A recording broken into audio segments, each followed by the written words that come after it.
Hi, kindergarten readers.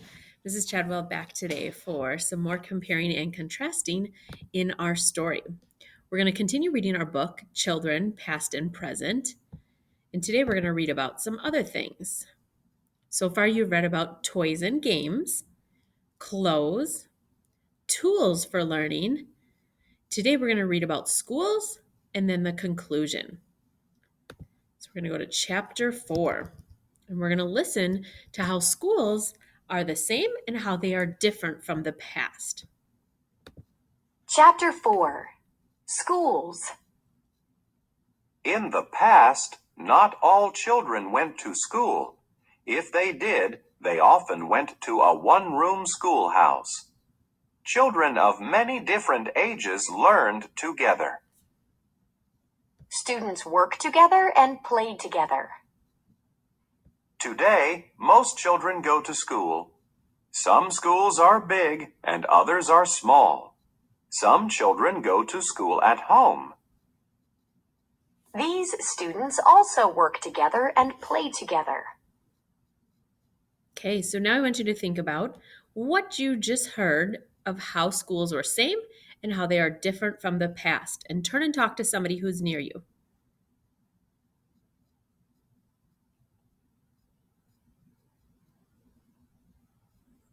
Okay, what did you come up with? How are they same? Yeah, it said they both work together, they both play together. And here's that key word also, which means both in the past and in the present. How are they different? Very different. Some children didn't even go to school in the past. And if they did, they were in a one room schoolhouse with kids of all ages. So, kids who are in kindergarten, kids who would be in fourth grade or eighth grade, they might all be together in one room. So, that's very different than how things are now, that each grade has their own. And even now, some friends get to learn at home. And this year and the last year with our virtual learning, that's very different and special too. So that's something new that now we have. Now let's listen to the conclusion. Conclusion.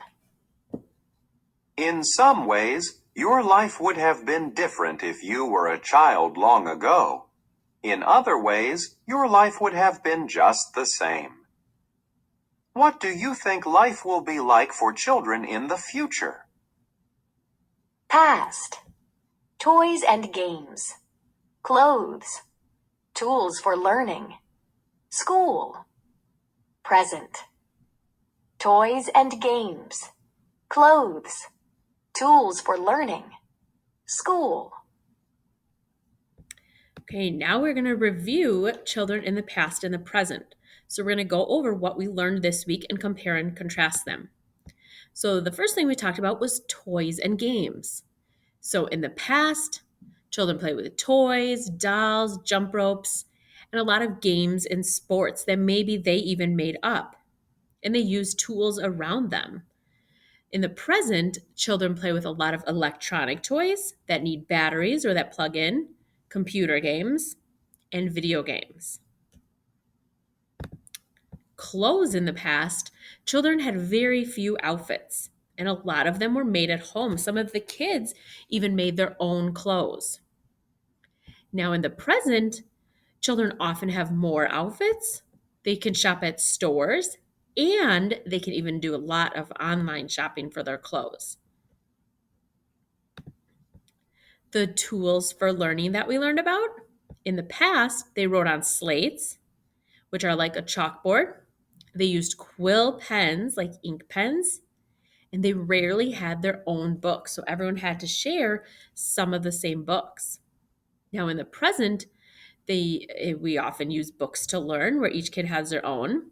We have computers, whiteboards, and even smart boards. So that's something that's so different. Yet kids are all they were learning. They might have been in a school with all the same ages, but they still were learning and having different tools to use. And in schools, like we just talked about in the past, not all children went to school. There was a one room schoolhouse with children of all ages learning together. Whereas in the present, most children go to school. Some schools are big, some are small, and some children learn from home. And then there's the new piece of virtual learning that you've had the experience to do, even. So that is definitely different and so awesome. Now, I want you to think about, make a prediction of what you think life will be like for children in the future. How do you think it's going to be different? And how do you think it's going to be the same?